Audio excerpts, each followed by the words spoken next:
What's up, everybody? Welcome to Gojo with Mike Golick Jr. That is me. With me, as always, a man who absolutely knows how to Charlie Brown, Brandon Newman. Brandon, what's going on? Nothing much, Mike. Just enjoying the sights and sounds of the Wakanda Forever Happy Meal box. I guess Vibranium is a Happy Meal toy now. How do you feel about that? You know what? After the adult Happy Meal crisis, portion of time that we just got ourselves out of, I really don't think there's anything that can be done that's going to really raise any alarm bells for me when it comes to the golden arches over there. I wasn't sure where they fell on, because you're right. We did the Hype Beast Happy Meals where we had the Cactus Crew or whatever they called it. Cactus Buddy. The Cactus Buddy Happy Meal Hype Beast toys that were being sold for multiple thousands of dollars on retail sites. I don't know if people actually bought them at those prices, but they were being sold at that price because everything is a commodity at this point. You're right that we can't go any lower than... Well, we could probably go lower than that coming off Halloween. I feel like the next right-wing headline is going to be that razor blades and fentanyl are being served as Happy Meal toys. But Brandon... fentanyl's used to cut Happy Meal, McDonald's fries has just the percentage of fentanyl in it. Yeah, it feels like the road we're going to, but I wasn't sure because I feel like we've had so many bad cultural appropriation Wakanda Forever moments over the years that I wasn't sure if this fell under that as far as McDonald's. Well, Marvel's a pretty big time brand, and so it doesn't seem far-fetched to say the two would be there, but I just saw it and I was like, wait a minute. Can you do this? I'll say this. If this was 20 to 30 years ago and we weren't hip to McDonald's gearing strictly towards black people, this would be a little bit of a hair raiser. Right now, it's just status quo. You know what I'm saying? I'm loving it. Is the most like ba-da-ba-ba-ba. Like it's just all R&B and soul and vibes with the golden arches. So they're coming after us in our pockets. Well, we are also coming after you and your pockets. Make sure you download, subscribe, rate, review Gojo, wherever you get your podcast. Leave us a 5-star rating and a review. Also, check us out on the DraftKings YouTube channel. Got a fun show for you guys today. We are going to get to our NFL midseason awards. The league went to 17 games and screwed up the math on that. I guess you technically have 18 weeks, and so going and doing this in what will be week 9 in the NFL season is about the most appropriate version of that, so I stand corrected. They did the math wrong on the amount of games, not on the amount of weeks. I'm a dumb boy. I was going to say, it seems like it's working out perfectly, though. But it is working out perfectly, for that at least. So we've got that. So we've got NFL midseason awards that we're going to give out because we're in sports media, and damn it, it's a Wednesday, and that's what you're supposed to do. We've also got, this one will be fun. Tennessee Volunteers tight end Princeton Fant is going to be joining us here. The last name, if it sounds familiar, his cousin's George Fant, offensive tackle in the NFL, most recently with the Jets, and his cousin tight end Noah Fant, that was part of the trade package with the Denver Broncos, heading out to the now very successful Seattle Seahawks. So, If football and sports loves anything, it's that nice pedigree, baby. It's, Brandon, as someone who calls college football games, it's one of those things you always look for in the game notes because it's an easy thing to have build for certain players is, his father or, his cousin, and get to drop that in the broadcast. But Princeton's awesome. He's a 6-year senior on this Tennessee team. They are, as of on Tuesday night, the number 1 team in college football. They are playing the biggest game of the weekend in Tennessee and Georgia. So I'll look inside that, what it was like being on the field in the Bama game when the goalposts went down. And he's also a father of a 3-year-old daughter and a 6th-year senior on campus, which makes him old head on 100,000 trillion in a locker room. Amazing, Mike. I miss that. There's a bunch of things that are going on in college football that we don't get a chance to partake in, NIL deals and things like that. But that part of it, Mike, that 6th year, now there's some 6 years scattered around, but it's more common nowadays. And there's a certain veteran status and seasoning to those 6-year guys that we've had on this podcast, and I love seeing it. If you had to take a 6th year not at Notre Dame, Mike, where would you have gone? And this is strictly you're just trying to get to the league, baby. You got your degree from Notre Dame. You played in the championship game. It didn't go out as well. Next year, where are you going? I mean, I don't know. I probably would have tried to go to like a big state school because that's the one thing in going around now, in going out and seeing like now, I wouldn't have gone to Michigan for obvious reasons, but being there, being in Penn State back-to-back weeks, these campuses that have 30 to 40,000 people on them. Wisconsin probably would have been a good one. I feel like Madison would have been a really good time. That school is a ton of fun, vibes-wise, love big guys, so would have fit in pretty well around there. What about, you took your 5th year at Ball State. If you could draw up anywhere different, is there somewhere else you would have gone?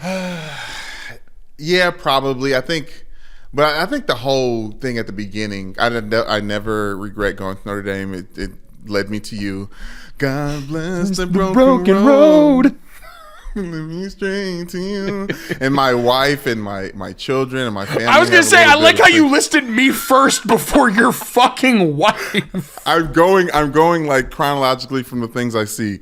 But anyways, yes. No, I think I would say this. My first offer was from Kentucky. I think I should have taken more seriously the opportunity to go to an SEC school that isn't really competitive. Like you get a lot of chances as a defensive player to get a lot of snaps on defense. Wasn't then competitive. I think. Wasn't, yeah. Oh, don't let Mark Stoops hear you now. He already did the whole basketball school thing earlier this offseason. And sorry to Rich Brooks and Joker Phillips, the people who recruited me there. But also, Mike, I wanted to get away from home. It's kind of like Connecticut for you, but Louisville, I think I shit on a little bit too much coming out. Maybe I think that would have been a nice 5th year destination. I think Louisville coming back home, you know what I mean, getting that little drip and just really getting on the field. 5th year's different too as far as the dynamic of it. Like I remember how old I felt as a 5th year on campus. And part of that was because my younger sister was a freshman that fall. And so we were both out there for summer school. She was a swimmer, so one of the athletic sports that would be out there. And the first weekend of summer school, I got a call from a bunch of the underclassmen on the football team. Hey, your sister's puking in a bush out in front of one of the football guys' houses. Do you want to come get her? And those guys were all very nice. They were my eyes and ears everywhere. And so in that situation, they called and alerted me. They were great guys.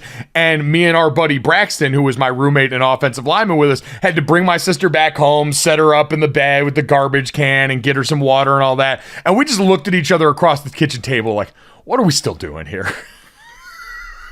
You guys are definitely on borrowed time at that. Well, exactly. Imagine the 6 years and shout out, God love Jeffrey, your sister's alter ego. Yes, exactly. So awesome stuff in that conversation. Tennessee fans, you'll be very excited to hear from him leading up on all the things that have been great about that program. Josh Heupel and the difference he's made, Hendon Hooker in the offense, and being a part of 2 of now the biggest games of the college football season so far. Brandon, before we get to that in NFL awards, though, praise be to the God of your choosing, strike up the banners. I have to imagine Jim Irsay now becomes the most beloved person in the DMV area because we got at least the beginning of the news that everyone's been looking for.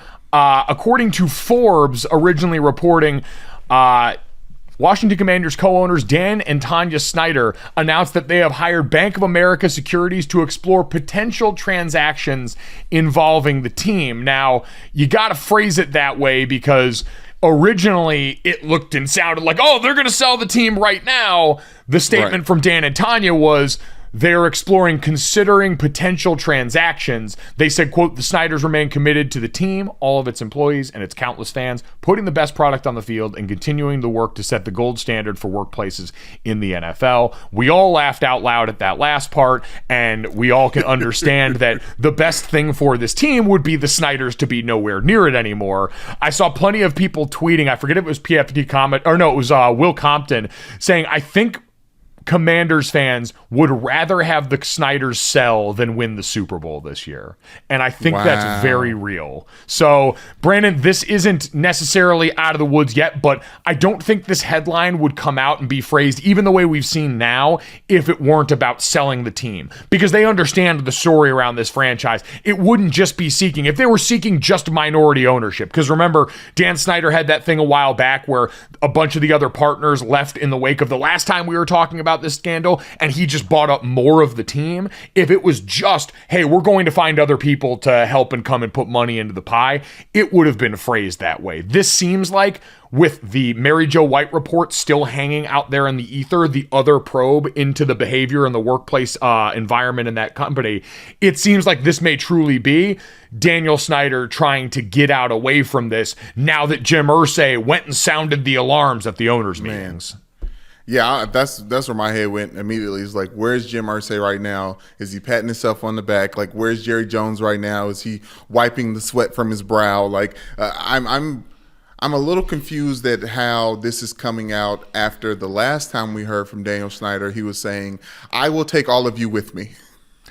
Well, and that's like, I think, an interesting reason to consider this headline, right? With that in context is we had the ESPN report from Don Van Natta and Seth Wickersham and company, where it was Daniel Snyder hiring private investigators to tail the commissioner and all the other owners. I've got enough dirt to bring down everyone, all these threats. And then at the owners meeting, you got Jim Irsay waltzing up there like, I don't give a shit. Everyone knows what I've done. Come and get me. We need to get this guy out of the paint. And I heard this pointed out. I was listening to Bomani Jones and Dominique Foxworth talk about this. That probably does. I still like to believe that Jim Irsay went rogue, but knowing how groups like that work, very powerful people, you'd imagine that there was some understanding that someone was going to have to be the point of the spear, and Jim Irsay just seemed like the perfect person to do it. And they basically, I think, if this is playing out truly where we believe this is going to be the sale of the team, they called his bluff. They said, go ahead and try to take us all down. And Daniel Snyder recognized, all right, the threat was the best option that I had here. I'm not actually going to be able to tank this other group of powerful people because I've been able to survive for so long being openly toxic. What makes me think it's good enough to bring all these people down? Why don't I just go and collect a substantial sum of money by selling this team, which, whether it's Jeff Bezos or any of the other names that are associated and linked to a lot of the new people trying to buy their way into sports leagues, why don't I go collect this sum of money, get away from this before that new report drops and I have even more people poking around in what was going to be a more publicly talked about version of this, right? The last report was not released to the public. You had already had Roger Goodell say this one was going to be public. That was part of what Jim Irsay called for, transparency in this particular case. And so with all of that, it seems like that moment with Jim Irsay coming out and basically saying, yeah, no, we're not afraid of you, called his bluff and seems to have pointed this thing in the right direction. I'll still wait, but again, I think this would have been phrased a lot differently had this just been them going and exploring other partners and not finally going and doing what Washington fans have wanted for so long, and that's selling the team. I mean, the fact that he needed to be coaxed and convinced to become a billionaire or deeper into his billionaire status, right? Like, because the Denver Broncos got bought for $4.6 billion. I can't imagine what the DC area team, the Washington Commanders, or whatever you want to call them, that football team, connect very close to water, very close to Europe, very close to Canada. Like, that is a prime place for the NFL, Mike. Like, I can't. I think. I'm just interested in how much that team is going to sell for, because it just feels like it could be double of what the Broncos went for. Yeah, well, and it's a good reminder, right? Sports has been one of the surest investments. It's survived the pandemic and come out on the other side as one of the only sure commodities as far as appointment viewing in the country, the top 100 broadcasting, all that stuff. And so you're right about that. It's also a reminder, like, for Dan Snyder, this was always an ego thing. He was supposed to be the one that came over as the young billionaire in the NFL, one who came up and really loved this team, quote unquote. And so all those things factored into it. This is ego for all these guys, for even the ones that are making their money in other areas that are coming over and parking it here. Once you get your hands on a sports team, we've seen this with Jerry Jones. It's become his life. It's become his identity and the thing he defines himself by. And for all these rich type, you're never going to tell him what to do. And that's why it was the weight and the strength of 30 other billionaires looking at Daniel Snyder going, yeah, dude, you don't think we've got resources to make your life uncomfortable too? You think that we're just going to sit back and let you try us like this? No, that's not necessarily how this is going to go. And so I think them calling his bluff ultimately leads to this moment. I do want to posit one other theory. Brandon. What's up? Recently, very prominent tour was announced. A stadium tour by one Taylor Swift, the Eras Tour. And if you look closely, a lot of NFL stadiums in the mix there. Gillette, coming out to Los Angeles. I don't know. I forget if they're going to SoFi or not, but a bunch of NFL stadiums mixed in there. You know who was not included on that list was FedEx Field in Washington, D.C. And so, might have been the last straw. Hey, Taylor Swift has finally rejected us here. I saw Nora Princiotti throw that theory out there. Not getting the FedEx stop in the Eras Tour was the last straw. Her power. I think Nora's absolutely right. I think we have to open our minds to the idea that Taylor Swift and Jim Irsay together, hand in hand, have walked us toward a future where we may no longer have to talk about Dan Snyder in public. Hey, but based on the storylines that have come out in my lifetime, in your lifetime, the conspiracy theories that I've read about, it's not too far. It's not too far fetched for me because it's all about money. It's all about money and getting the one who has enough money out of the paint, so more money can go to the people who already have a lot. Is that fair? It sounds like it's fair, considering you just talked about authoring conspiracy theories instead of reading them. I can believe anything at this point. So praise be. Hopefully this ends up going that way. Also, shout out to Bank of America for having an abbreviation that had BOFA all over my timeline all day. B of A. I am not mature enough on God's internet or what remains of it post Elon Musk purchase to get through that without giggling every single time I see BOFA scattered across my timeline. It's a great day for America in that sense. What's funny about BOFA? BOFA D's nuts. Really? Is that a thing? BOFA D's You didn't nuts? know what BOFA was? I see people was reacting to it. Everybody's like, "Oh, BOFA." I was like, "Oh, a lot of people must have Bank of America accounts." Oh man, Brandon. I thought you were just giving me a chance to go ahead and do it. I didn't realize you were of the uninitiated. Yeah, no. I just BOFA. I mean, it's good. BOFA D's nuts. Yeah, it's funny. BOFA D's nuts for Daniel Snyder. You knew it was getting bad. I think they brought Tanya Snyder out in the middle of a field for like a breast cancer awareness ceremony, and Washington fans booed her. If you're gonna boo through that, wow, you're sick and tired of being sick and tired. So it's just trauma. Hurt people. So and I think it's important. Washington Commanders fans are in fact hurt people, and so hopefully some relief coming their way. Make all your donations at the altar of Jim Irsay and Taylor Swift. Oh man, Brandon, let's get to our midseason NFL awards. As we mentioned, I did math wrong, and this is the perfect time to be able to go and pull this off. And so we broke it down into the usual categories that you've got here. Coach of the Year, MVP, Offensive and Defensive Player of the Year, Offensive and Defensive Rookie of the Year. And then we also added Surprise Player, the team that you want to buy low on, the team you want to sell high on, and Brandon's aptly named Where's Waldo. You know what? We'll call it Where's Brando. The NFL team, player, or thing that has done a disappearing act that we've had a difficult time finding over the course of the season. All right, Brandon. The midseason awards for the NFL. Let's start off with Coach of the Year. I think this one's pretty easy.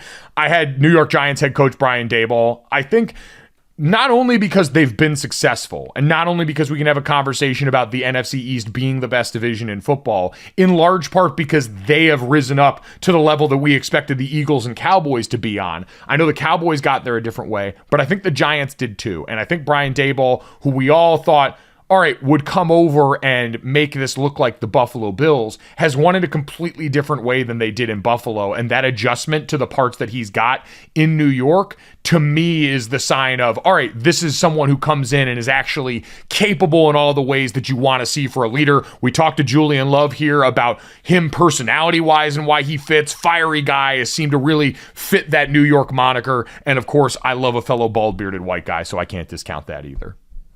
Yeah, I mean, you got to love him. The way he has a relationship with his players, apparently, FaceTiming and cigars and X, Y, and Z. He's got New York buzzing, Mike. I think it's pretty safe to say.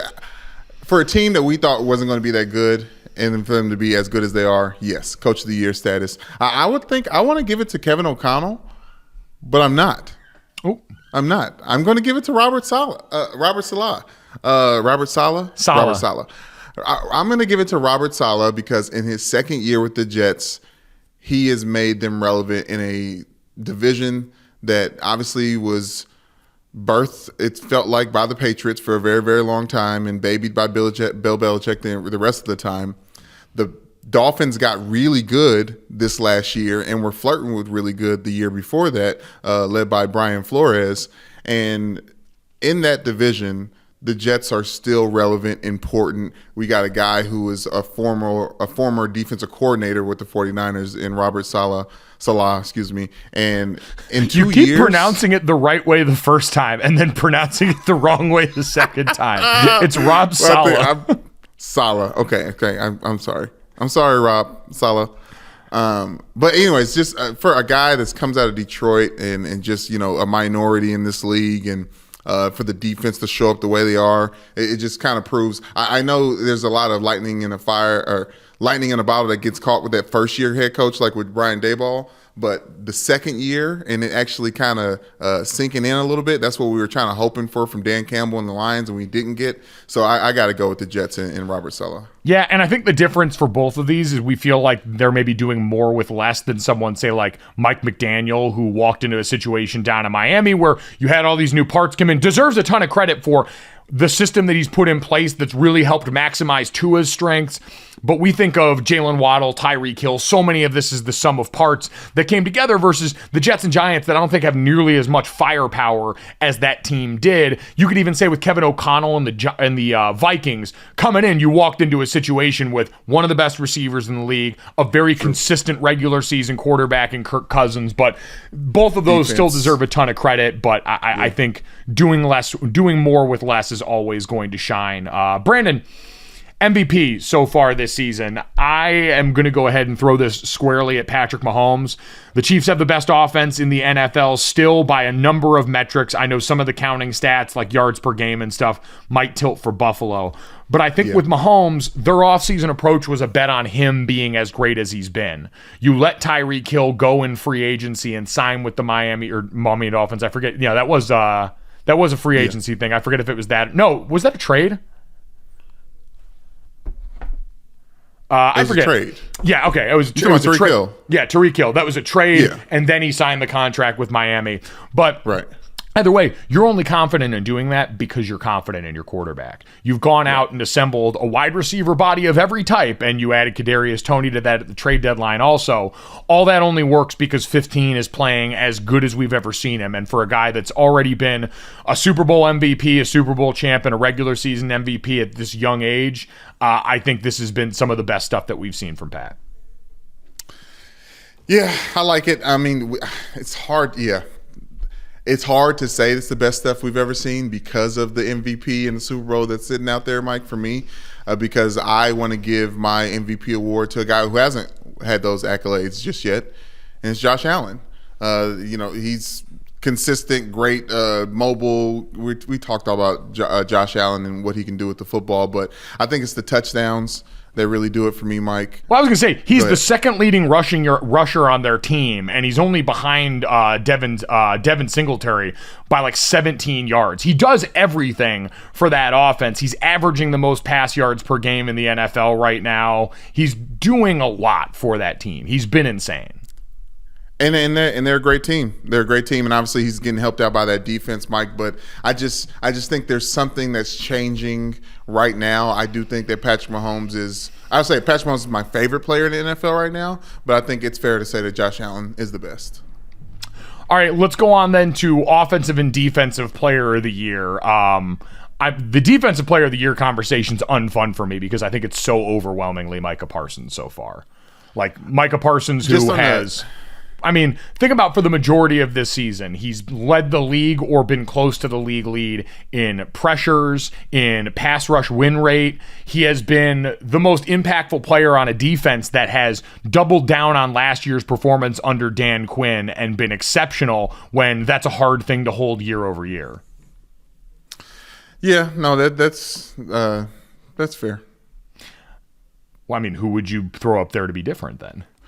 Oh, I mean, I think Roquan Smith. I mean, he's only got 52 solo tackles, but that 83 total, and he's just all over the field, especially for him to go into a season not wanting to be on that team, and for him to come out during a training camp, which is like a time where you're kind of supposed to be locking in. It proves that he is locked in, and he is really good. And I'm glad that the Ravens were able to get the just such a talented defender, off the ball linebacker to join that roster. But I think it's safe to say that he is the best defensive player of just when it comes to tackles, Mike. I know Michael Parsons is effing up every play, and it may not always end up on a stat sheet, and he's doing it from all the different spots other than safety. But when it comes to just a one position being the best at that position, I got to go with Roquan Smith. I appreciate your Ravens homerism so clearly leaking into this situation that the guy you just traded for is now the best defensive player in the NFL. I mean, Fred Warner, I like Fred Warner a lot too, but Fred Warner Smith has the numbers.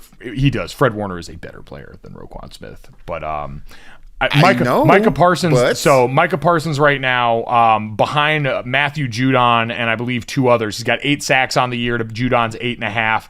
He is, according to True Media, they track first pressures. So which defender is the first to pressure a quarterback on a play? Mm-hmm. Micah Parsons leads the NFL in that.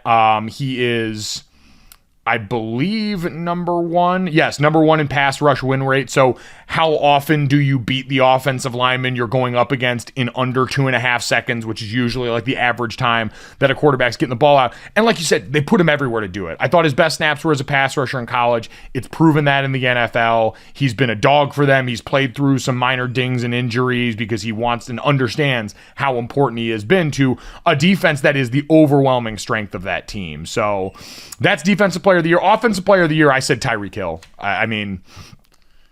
Yeah. As much as we talked about Kansas City being able to survive without him, what he's gone over. I mean, 180 receiving yards in that last game against the Lions. I get it's the Lions, but he's gone and been everything that they've wanted him to be for Tua and unlocking him. So I think you've got to give that guy credit for what he's done so far this season. Yeah, I think it's fair. And also, he's just so much better than I remember him being with the Chiefs, and maybe it was the Patrick Mahomes effect. So shouts out to him. But I got to go with Nick Chubb, right? Mike, excuse me, I said right, but Mike. Make running backs great again. Nick Chubb leading the league in touchdowns for a running back with 10. He's an unmovable force, unstoppable force for a guy who has Kareem Hunt there backing him up. You would think maybe he'd get more timid, but he's going further downhill and it's just very dangerous. And I think he could really help that Cleveland Browns team out later on in the season when they get their quarterback switch up. So I just feel like right now you can't ignore what Nick Chubb's doing. I didn't realize this. Tyreek Hill is the leading receiver in terms of yards in the NFL by over 200 yards. Or no, by under 200 yards over Stephon Diggs. Yeah. It's like 960 to 7 something. Yeah, it's stupid. He's got... Let's see how many more targets he's got than the next closest. He's got 93 targets. When you're outpacing Cooper Kupp in targets in an offense where Jalen Waddle also is top 10 in yards in the NFL, you're doing something right. And we've talked about it, one of the most unique weapons in football, regardless of whatever he says about Patrick Mahomes and my own distaste for him off the field for things that we know have happened in his past. There's no denying how important he's been to this Miami football team. Brandon, let's go offensive and defensive rookie of the year. Part of this, I will admit, is I think I didn't want to give it to the same player on two teams, and he was trending in the right way. Like Breece Hall would have been a very live dog for if you were going to bet this towards the end of the season. He was trending in such a positive direction before that injury. It sucks so bad that we're not going to see the former Iowa State product who had been a great runner and receiver for them, like over 200 yards in both on the season. But I'll give it to Dameon Pierce, the running back for the Houston Texans, just because, again, in doing less with more, that's been a Houston Texans team that we know is not very good and has been salty on defense at times. Derek Stingley Jr. should be in the Defensive Rookie of the Year conversation, but I think Dameon Pierce, the workload's going up, and he has still been explosive, really tough, so I'll give him the love on Offensive Rookie of the Year. Yeah, I like that. And just to switch it up, we can get away from a running back, Mike. I'll go Chris Olave from Ohio State with the Saints. In a offense that was supposed to be led by Michael Thomas and different weapons over there, they've really needed something on offense. And for him to be a rookie and in the top 15 for yards receiving at this point in time in the season with up and down quarterback play with Taysom Hill and Jameis Winston and Andy Dalton, I think is just proof of how good he is and can be. He only has 2 touchdowns on the season, Mike, but he gets those chunk yards and moves them down the field a lot. So I really like him as my Offensive Rookie of the Year, considering the fact that we can't give it to Breece Hall. Yeah, exactly. I think Chris Olave's been a great pick. Like all these Ohio State receivers, man, they just come in so damn ready. Top 15 in yards on the season. And like you said, to have to come in, we think with most of these guys, and this has probably been the biggest change style-wise in the league, is receivers coming in and being able to get on the field right away. The Ohio State guys, especially Olave, like come in with such route running pedigree. They're where they need to be. And while the quarterbacks have changed, like you said, from Jameis Winston and now through that injury to Andy Dalton, he's been a super consistent force for them, which is always difficult for a young player. Tons of respect for Chris Olave. He's been awesome so far. Also, definitely want to give a shout out offensive line wise. We talked about so many of the players coming in this season at offensive tackle. Charles Cross and what he's done in Seattle for that team, manning the left tackle spot for a resurgent Seahawks squad, deserves some recognition. I know the offensive lineman won't get love in a lot of these end of the year awards, but he's been awesome. Let me just quickly shout out Tyler Linderbaum then. We're talking about being a homer. Yeah, no, listen, gang, absolutely. Yeah. No, especially now that they've started to run a little bit more outside zone in Baltimore. That was one of the things Thursday night we saw. They really let him go to work, and he made Devin White's life a living hell. That guy, former Iowa football player, which means he was a wrestler in high school. We got all those fun highlights of him and Tristan Wirfs in that game when they were going again on opposing teams. But yeah, you won't struggle to find Linderbaum love over on this side. Defensive Rookie of the Year, Brandon, Sauce Gardner. I think he's been awesome. This Jets team. I know some of the stats against him, like opposing passer rating allowed, I think has been a bit of a struggle as of late, and just recently got his first interception. Tariq Woolen stands. I hear you, especially for a guy that was a 5th rounder for Seattle. The team's been the story of the year. I think 3 interceptions on the season, took 1 to the house, been a dog. Sauce Gardner is just one of those guys that seems to stick out so clearly as a number 1 outside of just the swag. Everything it's transferred perfectly from Cincinnati. And for a lot of people who look at Group of 5 football and wonder, all right, what's the jump up in competition going to do for you? There has not been much of an adjustment period. This guy's always been a freak. He was so uncoverable or so untargetable in college. People could not even throw his way that the corner opposite him in Kobe Bryant ended up, I think, wrongly winning the Thorpe Award on the back end just because he had so many more chances to get his hands on and around the football because people would not look to the boundary where you had Sauce Gardner. So I think that's transferred really well. Yeah, already won AFC Player of the Week this year. So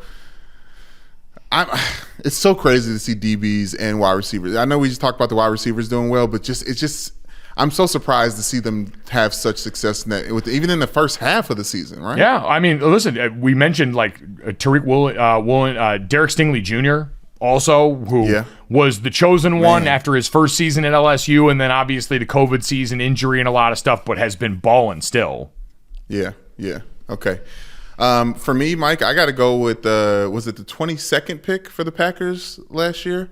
Quay Walker out of Georgia. I think obviously he got ejected this last game, but on a defense that has struggled a lot, Mike, he's in the top 30 of tacklers in the NFL. But for a defense that struggled a lot, I think he's missed 4 tackles, Mike, 4, and this 4 missed tackles. Like in the NFL, like that's really, really hard to do, and he's been really, really productive. That's why he was so emotional and tearful after that ejection on Sunday night against the Buffalo Bills, Mike. But I just think Quay Walker is one of those guys that for a rookie season, for if he was on your team, you would know how special he's going to be in the NFL and as a whole for the NFL a couple years down the line. Well, right now it's just a big difference on that defense. Buying stock in Georgia defensive prospects, never a bad idea.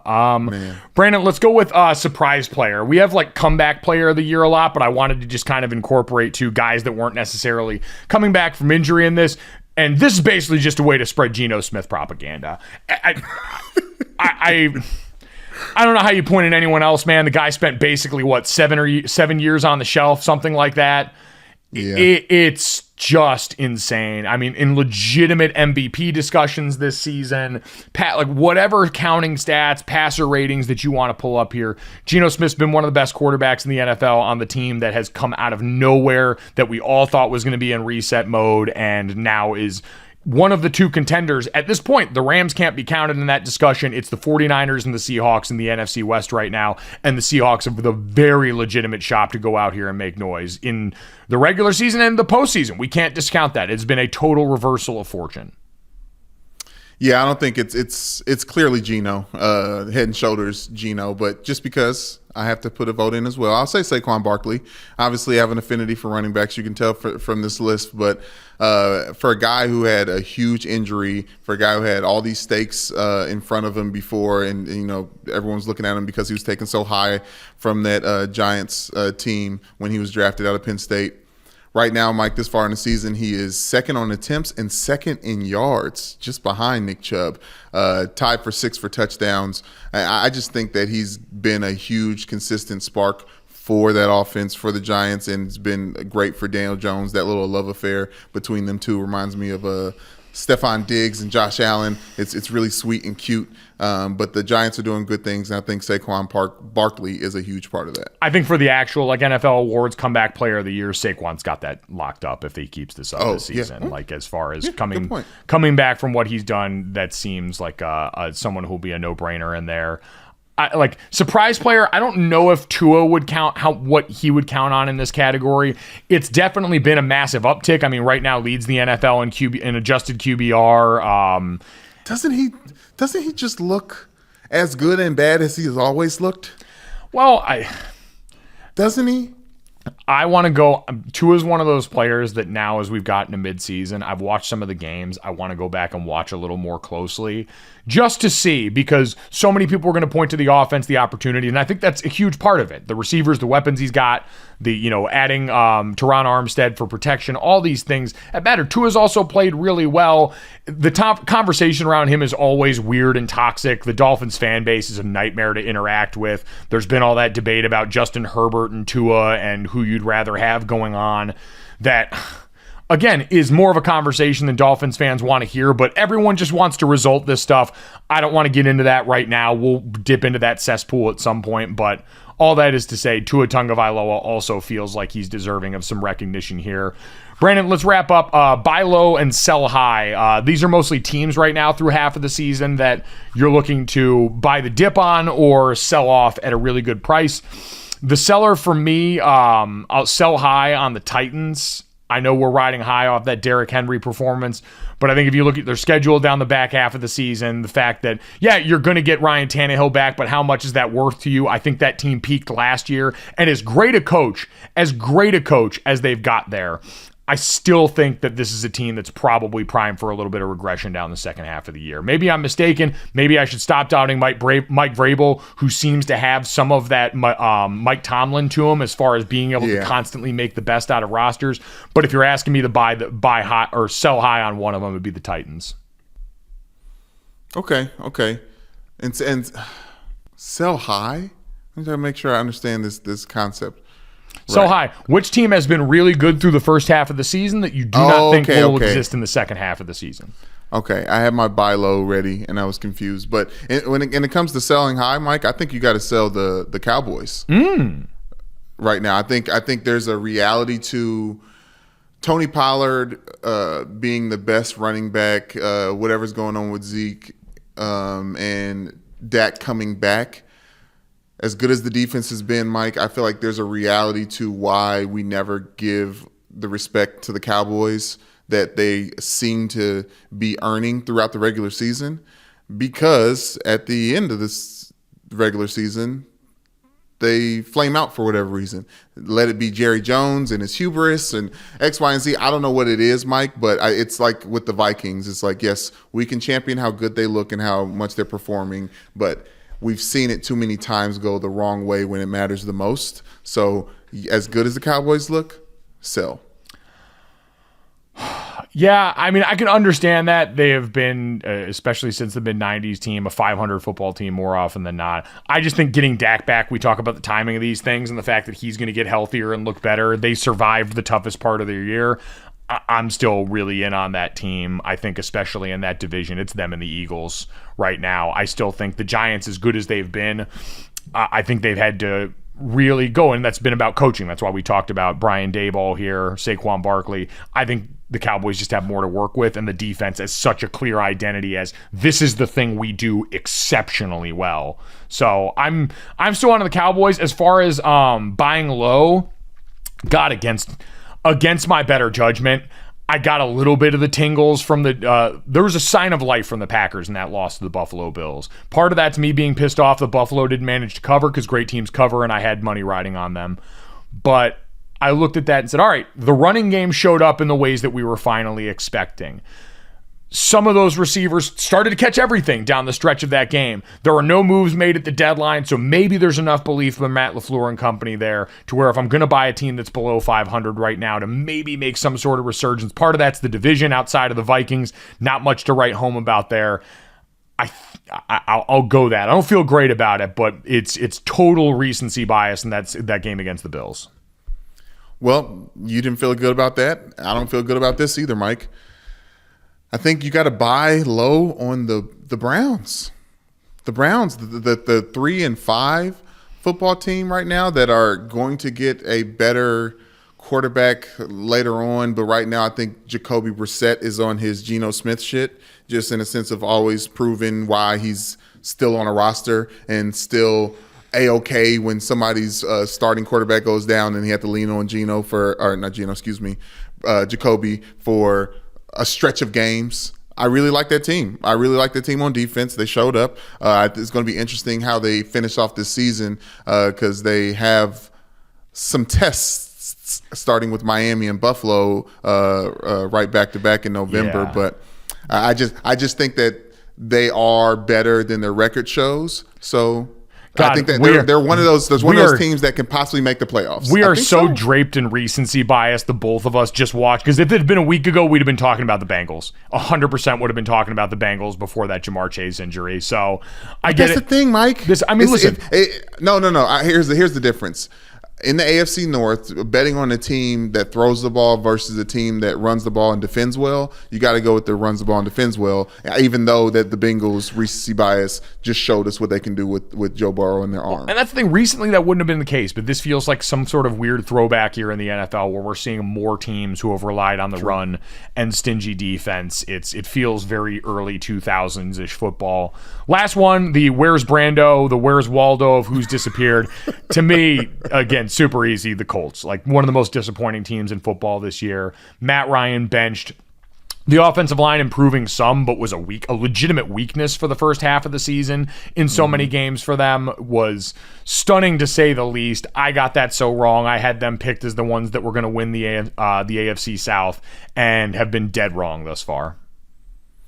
Yeah, well, I'm not going too far from the Where's Waldo Award, Mike, because Jonathan Taylor, someone who led the team, the league in rushing last year and rushing touchdowns, has kind of disappeared. I know he's struggling. He hasn't practiced recently, but in the Colts as a whole, like you said, disappearing act. But for somebody who had MVP votes or talking about offensive player of the year at this point in time last season, obviously running back is a position that goes up and down year in, year out. But I started to believe in Jonathan Taylor right when everyone was making me. And now, I don't know where he is.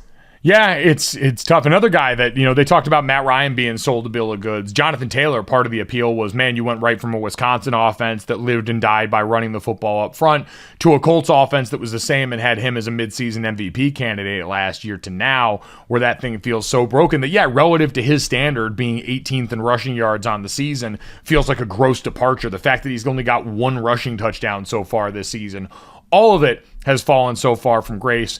At Gojo Show on Twitter is where you can tell us what we got wrong or right on this one. We're going to take a quick break, and when we come back, we are going to talk to the number 1 ranked Tennessee Vols tight end, Princeton Fant, next.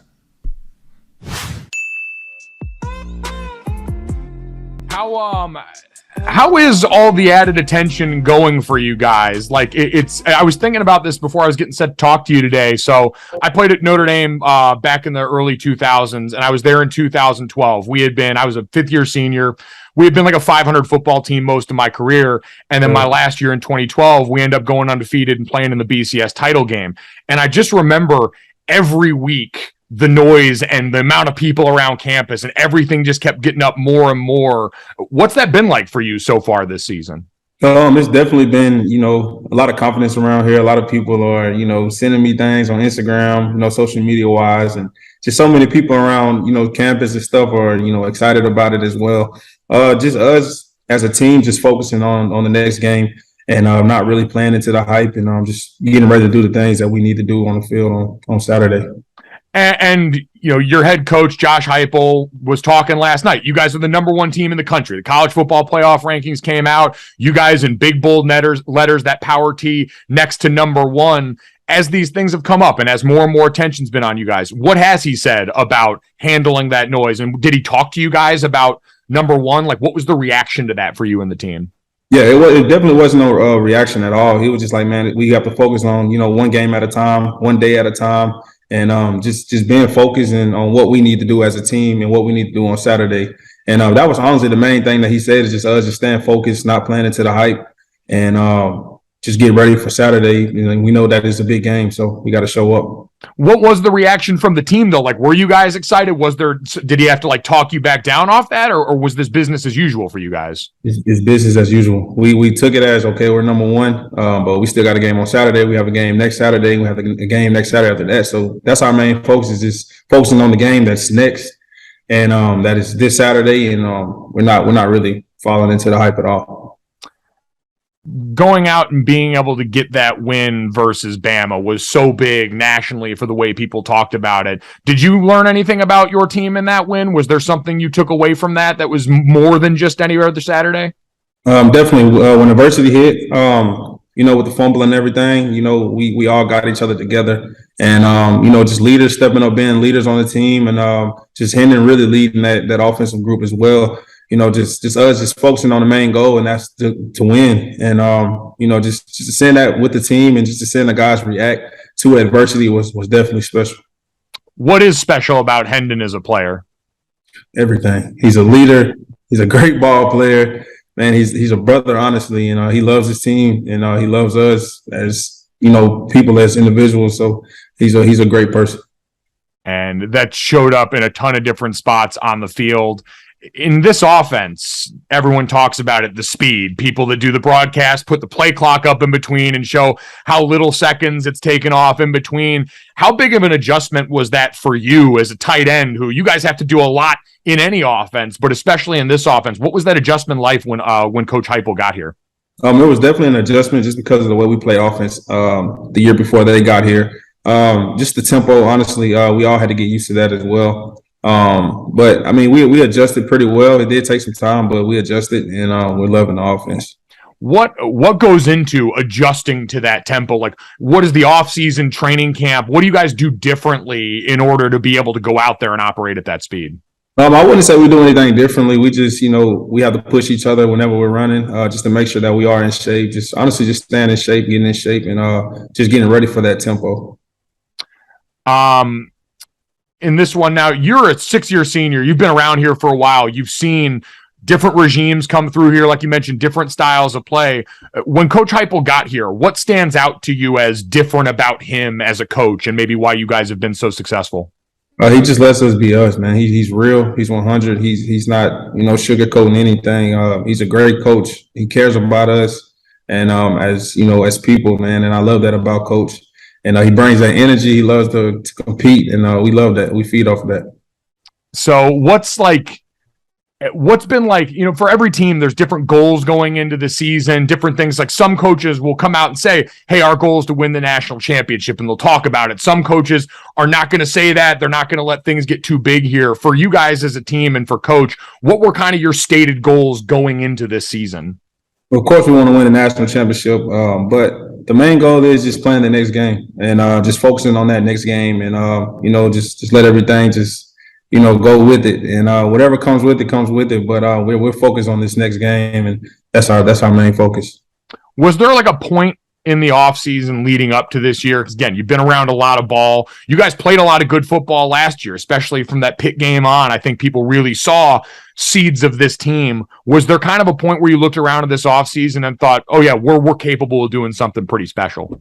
Well, I think we all knew that. It's just all of us just buying in, and leaders just being leaders. All of us just a brotherhood that we created, and just guys trusting each other. We're trusting the coaches, and just like I said, we're trusting each other. So that's the main thing. Just players leading the team, and it's definitely special. It's definitely a culture change around here. Just being able to be us and just be ourselves out there on the field as well. So that's definitely a big thing. When you look ahead to this weekend, you guys have what everyone's looking at as the game of the season. It was, the third Saturday in October felt like the game of the season. Now you got 1 versus 3 in you guys in Georgia. When you look across that sideline, when you watch the tape this week, what do you see from the defending national champions as a team? Those guys are great. I won't knock that at all. Georgia's a great team. They got great coaches. But when we step across the line, it's business, like I said before, and we come in there to win. And it's nothing more, nothing less. We mean business when we step on the field. I think that's definitely shown up for everyone here. I do want to go back. Everyone talks about the Alabama game, and we talked about what you took from that. Take me on the field after that one. Fans rushing the field, goalposts are coming down. What was your experience? What was going on with you on the field after that game in the middle of all that chaos? It was definitely crazy, just the fans rushing the field. At first I was like, man, we won. It's just after everything that this school, this team has been through, just all the adversity, all the coaches changed, and all the doubt and the hate that we got. But we took that as motivation, and we came out every Saturday and made sure that we played as hard as we could, as long as we could for those 60 minutes. And, we got the victory, and it's a special moment for this program, and we loved it. Did you see the goalpost floating down the river later in that night?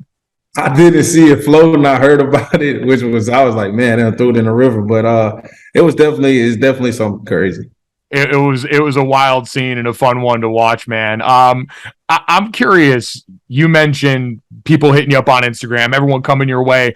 You're also in a different time than I lived and most every other college football player lived, because you got the NIL world now in this. Has there been added attention on that front too? Has that been something that you guys have had to balance now? Some of these other asks coming in because people look and say, man, you guys are the big team on the block right now. There's plenty of marketable opportunities for that. There's definitely that. We try to all stay off social media and try to focus on, the goal and what we need to do as a team and what we want to accomplish as a team.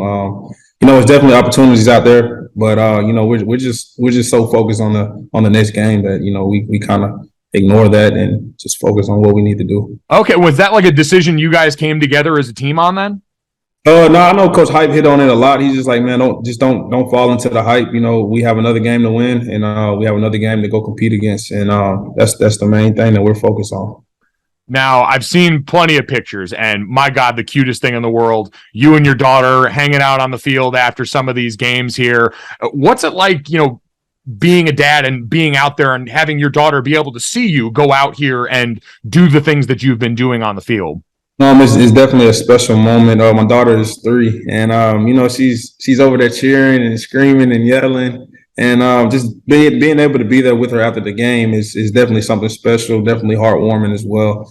With football, you're not really able to go back home as much, so just having her there and being able to see her is definitely a special moment, especially like a dad moment, and just to be able to make her proud, and just everything I do is definitely for her. So how are you received in the locker room? Because you're a 6 year, you're a super senior, which, the COVID year, you guys can stick around even longer. I remember how old I felt on campus as a 5th year senior. You're walking around as a 6th year. You're a father of a 3-year-old girl here. Like, are you looked at as like the dad in the locker room by your teammates? How is that?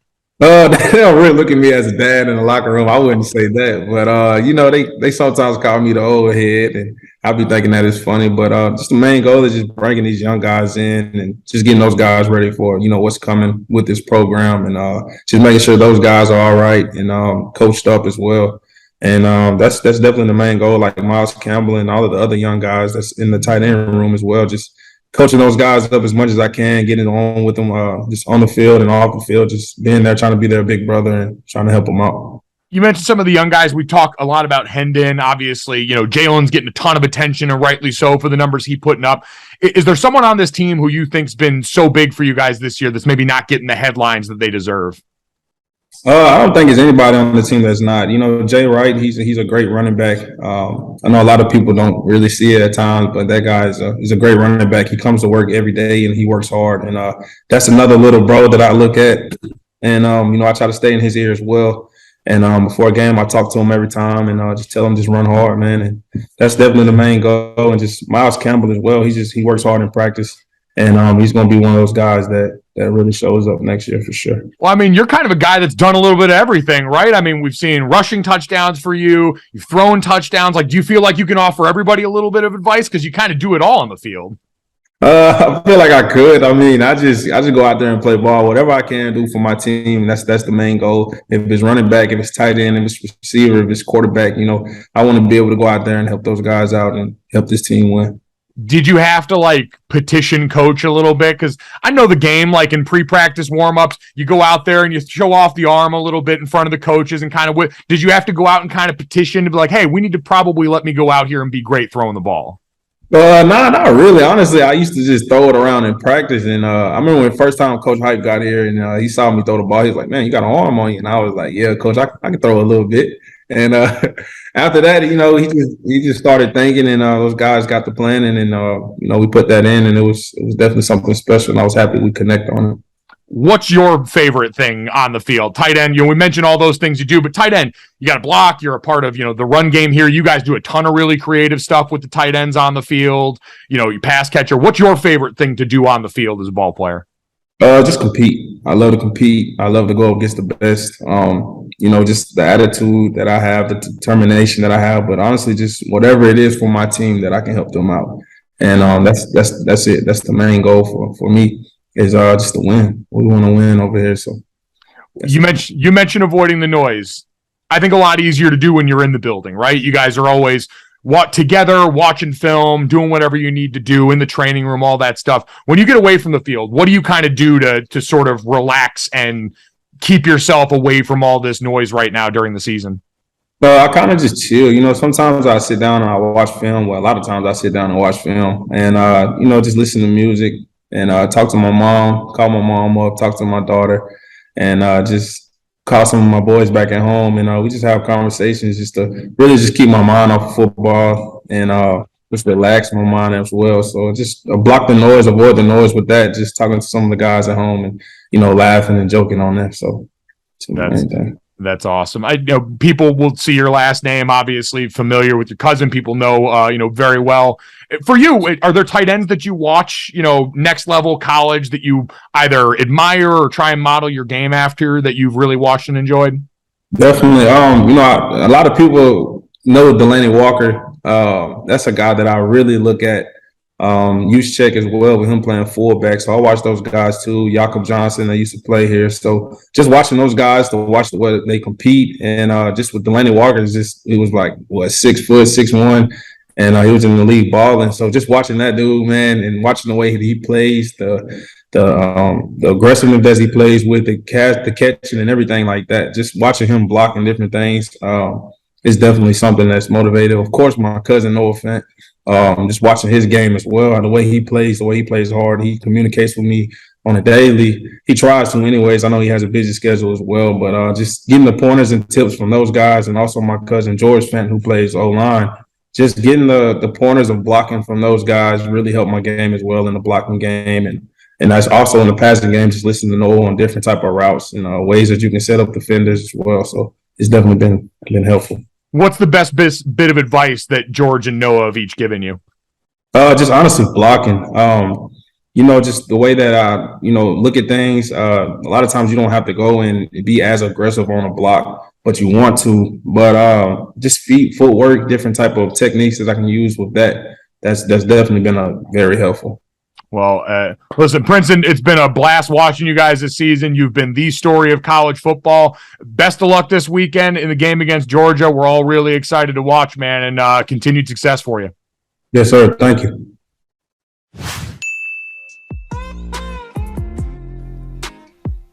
All right, Brandon, nothing left to it but to do it. Do you know what time it is? You know I do, Mike. This is something new. The Casper Slide Part 2, featuring the Platinum Band. And this time, we're gonna get funky, funky, funky, funky, funky, funky. Funky, funky, funky, funky. This, that, and the third. This, that, and the third. This, that, and the third. All right, now, we're gonna do the basic steps. To the this, to the that now, y'all. 1/3 this time. Right foot, let's stomp. Left foot, let's stomp. Cha-cha, real smooth. This, that, and the third. So, Brandon, I need you to confirm for the people that you did, in fact, at a grade school talent show, do that song in its entire 7 minutes in front of a group of people and try to present that as a talent. Yes, Michael's the 5th grade talent show. Sometimes Pied Pipering is a talent. And I was able to get all of my friends, all of the most popular girls in my elementary school. I think it was 7 of them. I could run down the name, but who wants to hear from, Chevette, Brittany, Taylor. I go on and on. Anyways, I was up front doing the cha-cha slide mic, and I don't know, we practiced a lot. We went to each other's houses and did this, and I'm not sure if we really needed to because all the directions are right there on the song. And if we were actually practicing and I was doing more than just flirting, I would have known that we probably should cut the song after 3:30, maybe 4 minutes. I was gonna say there had to be jump to the Charlie Brown. First off, it took me way more years in my life than I'm proud of to actually figure out what the Charlie Brown was. Oh, really? Didn't know. See, if you would have been watching in the audience, Mike, that's what they talk about. Did you get to a point during that where you remembered being sick of it and realizing what a mistake you'd made, or was it only after? No. It was in the moment, Mike. I'm a people pleaser. I'm a people reader. I've been on stage before. I've had mic in my hand for a long time. People start to check out once you had to, I think the 5th or 4th reverse. It's like, okay, when is this going to end? He keeps jumping, and every time he jumps, the CD skips, so it's even a longer run. As always, download, subscribe, rate, and review Gojo wherever you get your podcast. 5-star rating. Tell Brandon what you think of his this, that, and the thirding here. And Brandon, let's get to this now. Spoiler alert for everyone listening to this: we recorded before Game 4 of the World Series, but the Phillies in Game 3 decided to just beat the ever-loving shit out of the Astros at home. Tied a record for the most home runs hit in a World Series game with 5 in a 7-0 win over Houston. Lance McCullers, all 5 home runs given up by him. Tons of questions about why he was left in the game that long. Thoughts about if he was tipping pitches. Brandon, I will be curious, and at Gojo Show on Twitter for Philadelphia fans, I want to know the Mount Rushmore of Philadelphia athletes. I know, like Allen Iverson, there's some obvious answers on there, like there is for every city. All of that is to say, I want to know where Bryce Harper would rank among Philadelphia athletes if he ends up going on this current trajectory and they win the World Series. Because he's already got from the last series the 2-run home run in the 8th inning that ends up being the difference for them. Will be one of the biggest hits in Philly's postseason history. But I want to know for him. He wasn't a homegrown guy. Very much embodies the energy of the city, though. Gives off that FU vibe, brash, all the things that Philly ends up liking in big moments. I want to know where he would end up living as far as the pantheon of Philadelphia heroes, especially in postseason lore. I mean, as Philly likes to claim Kobe for that time he spent at Lower Merion. Lower Merion. And I mentioned Kobe because he's kind of like a child prospect the way Bryce Harper was, right? Like getting drafted to the Nationals. And I think there's a little bit of part of like, I love that, Mike. I love that theory of the Mount Rushmore for the Philly sports fans. But my question is, if they win the World Series, do they take off Sylvester Stallone and put Bryce Harper's face where Uncle Sly's face is? You know they're not touching Sly. They're not touching Sly. He shouldn't be on the Mount Rushmore because it was a fucking He's movie. not on the Mount Rushmore. He's just a statue. I know. I'm saying he is on the Mount Rushmore right now. I don't think you get to make that judgment, Brandon. Hey, I think Philly has spoken. Listen, Philly has spoken with their statues and their bronzes. I know who's on their Mount Rushmore. And if there's one athlete, it's going to be the fake one. Man, you know what? Hey, Philly sports Twitter, at Brother Brandon on Twitter, at Gojo Show. I promise you it wasn't me. As someone who has Philly ties because of dad, I got enough respect for y'all to not speak for y'all. All I know is that city, once again, in an athletic endeavor, chose violence. And I saw everyone say, get ready, grease the polls, because you know how that city's going to go. You already got the Eagles doing so well. This place is going to burn if they have two teams that have potentially win a championship in the same year. So, Philly, God love you. That was really impressive to watch. Brandon, let's get to that.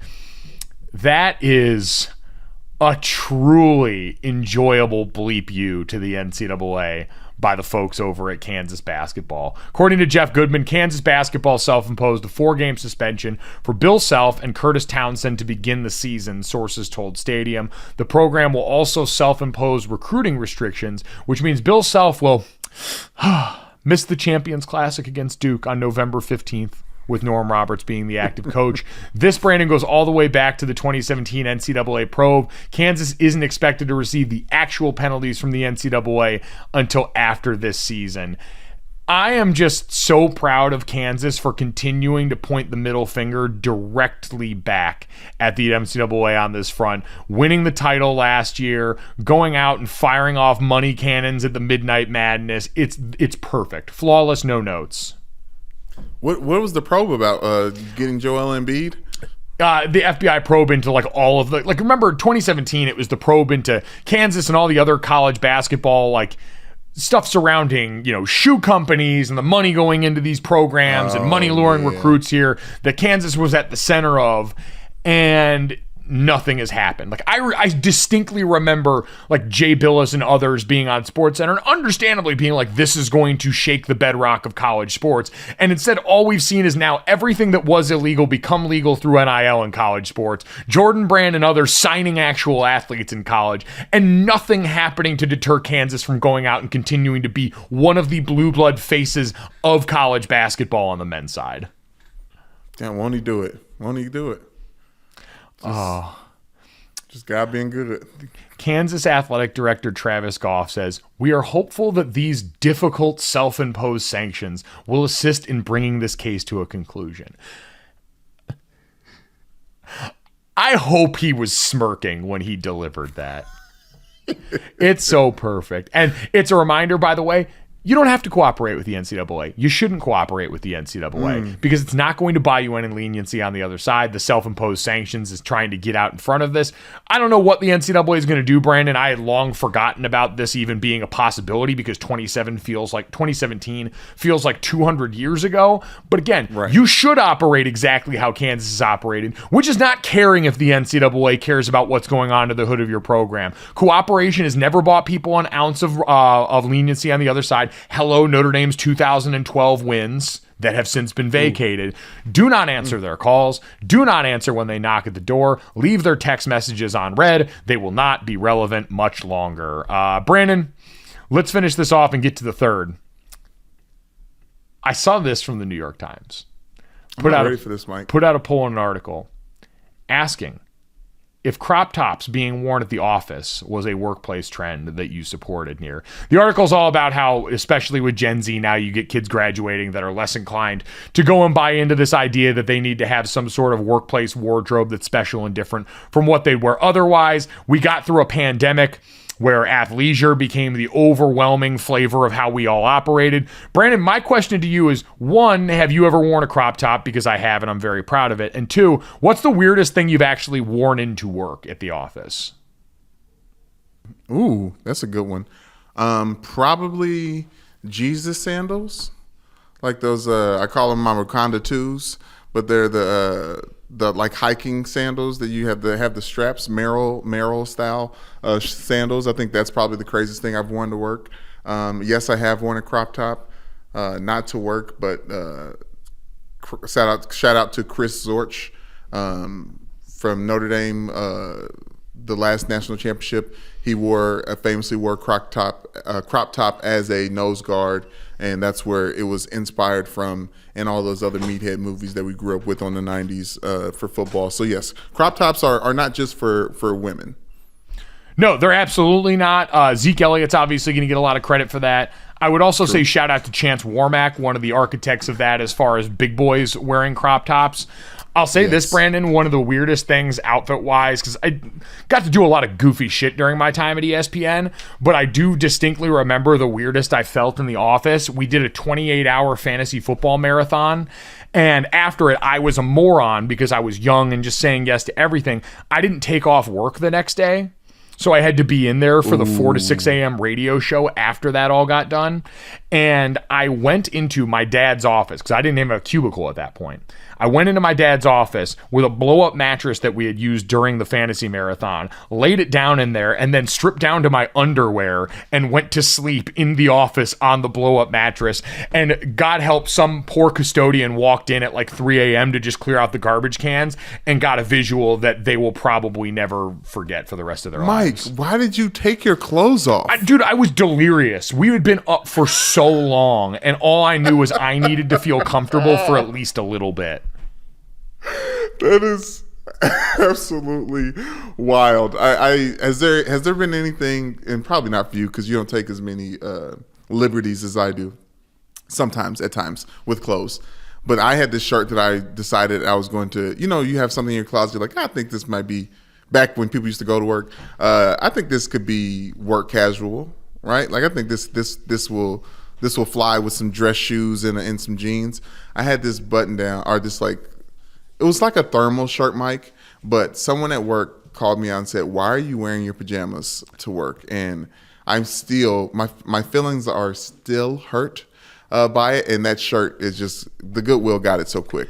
Because it was going to be for work. I wouldn't wear that anywhere else but work. And someone called it a pajama shirt. Wow.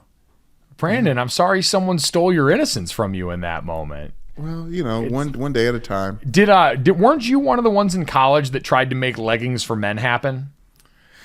Yes, I was a little bit jealous that women seem so comfortable around campus, so I decided to wear one of my thermal famously leggings. Who are given so much more leeway than their male counterparts in the way that they are allowed to operate and dress. The whole reason we're having this discussion is because people are so clutching their pearls about women having the audacity to wear crop tops at work. Gasp, how could they? So yes, women famously given too much. I didn't say that. I said I was jealous of them and how comfortable they seemed in their leggings and big hoodies. So I started to try to make that a trend. Some people jumped on a little bit, but it's kind of nice being. I shouldn't say this. It's the end of the podcast. People still listen. They shouldn't. It was kind of nice being looked at. You know what? That's my thing. Is even like I first put on a crop top when I went to the Cisco Brewery on Nantucket, which is the whitest thing a white person can do. And I put on the crop top there, and I realized, man, I enjoy being like.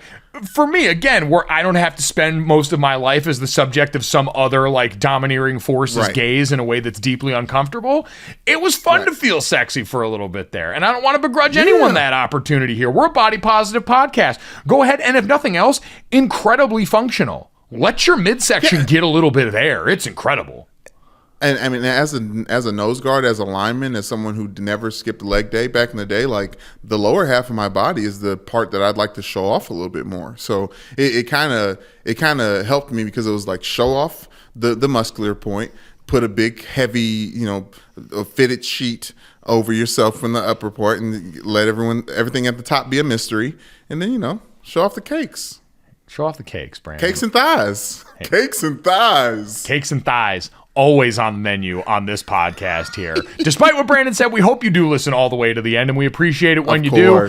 As always, download, subscribe, rate, and review Gojo wherever you get your podcasts. Leave us a 5-star rating. Leave us a review. Help us win the war against that goddamn algorithm.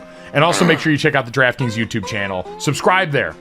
Pulls up the Gojo playlist right up there. It makes it super easy on your tab when you log into YouTube so you can see our faces and the faces of all of our guests who join this podcast. Thanks so much. We'll talk to you tomorrow.